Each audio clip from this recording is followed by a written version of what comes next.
এবং যারা তার সন্তান সন্ততি রয়েছেন এখনো দীক্ষা পাননি, আপনারা কিন্তু কখনো দুঃখ করবেন না। রুদ্রাক্ষ ধারণ করুন, নববিধান পাঠ করুন, সঙ্গে যাতায়াত করুন, দেখবেন গুরুর কৃপা আপনার উপর অবশ্যই অবশ্যই বর্ষিত হবে। তার দীক্ষা আপনি অবশ্যই প্রাপ্ত হবেন। মনে কখনো দুঃখ করবেন না। এখানে অনেক আলোচনা হয়েছে, মঙ্গলঘট সম্বন্ধে কেউ কিছু বলেনি। গুরুদেব আমাদের একটি সুন্দর মায়েদের জন্য এটা প্রবর্তন করে দিয়েছেন, মঙ্গল ঘট। এই মঙ্গল ঘটের দায়িত্ব দিয়েছেন মায়েদের হাতে। যে গৃহে, গুরুদেবের বিভিন্ন পুস্তকে লেখা আছে, যে গৃহে মঙ্গল ঘটের ঠিক সেবা পুজো হবে সে গৃহে অকাল মৃত্যু হয় না, অন্ন কষ্ট হয় না। কিন্তু অনেক জায়গায় তো মঙ্গল ঘট করার পরেও হয়। তাহলে আপনি বলবেন, তাহলে মঙ্গল ঘটের সেবা করি কেন আমার এরকম হলো? কিন্তু মঙ্গল ঘটে সেবা পুজো করার তো কিছু নিয়ম আছে, সেটা আপনাকে পালন করতে হবে।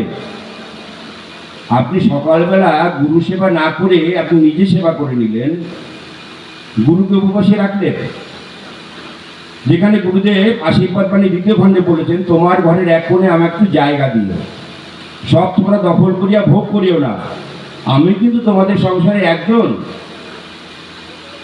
আজকে আমি মহাদেব ধর্মসভায় এসেছি, আমার গৃহে গুরুদেব আছে। আমি যেখানে যাই গুরুদেবকে আমি মনে করি নিয়ে বসে আছেন আমার গৃহে। আমি বলেছি, গুরুদেব আমি আজকে মা দিয়ে ধর্মসভায় যাই, তুমি আমার সংসারগুলো রক্ষা রেখো। আমি প্রতিটি জায়গায় বলে যাই, গুরুদেব আমার কথা শোনেন। তাহলে আপনারাও সেটা করুন, কারণ গুরুদেব আপনার গৃহে একজন অভিভাবক হিসাবে তিনি সেখানে বিরাজ করছেন। তাহলে তাকে কি আপনি আগে সেবা না দিয়ে আপনি নিজের সেবা গ্রহণ করবেন? এই জন্য বলছেন, মঙ্গল ঘটের সেবা পুজো যদি আপনি ঠিক উপলব্ধি করতে চান, আপনি প্রথমে সকালবেলা মঙ্গল ঘটের সেবা পুজো করে নিন, তারপরে আপনি আপনার সেবা করুন। দিন সারাদিন পড়ে রয়েছে, এটা মায়েদের কর্তব্য। তাহলে মঙ্গল ঘটের ঠিক সেবা পুজো করবেন আপনারা।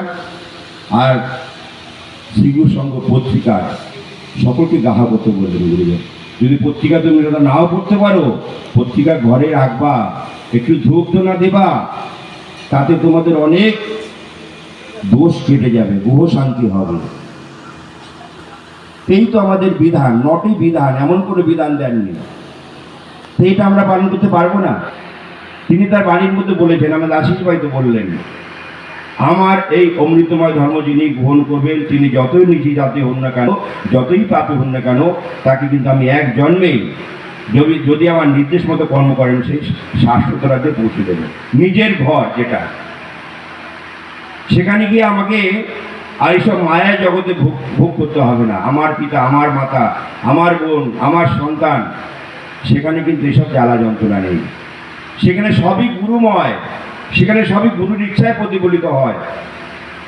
যেখানে গুরুদেব গেছিলেন কৈলাসে, সেই গুরুধামে যাওয়ার আমাদের সঠিক ঘর আমাদের নির্মাণ করতে হবে। যাক, আমি আমার বক্তব্য আর বেশি দীর্ঘায়িত করবো না, আমাকে অনেক দূর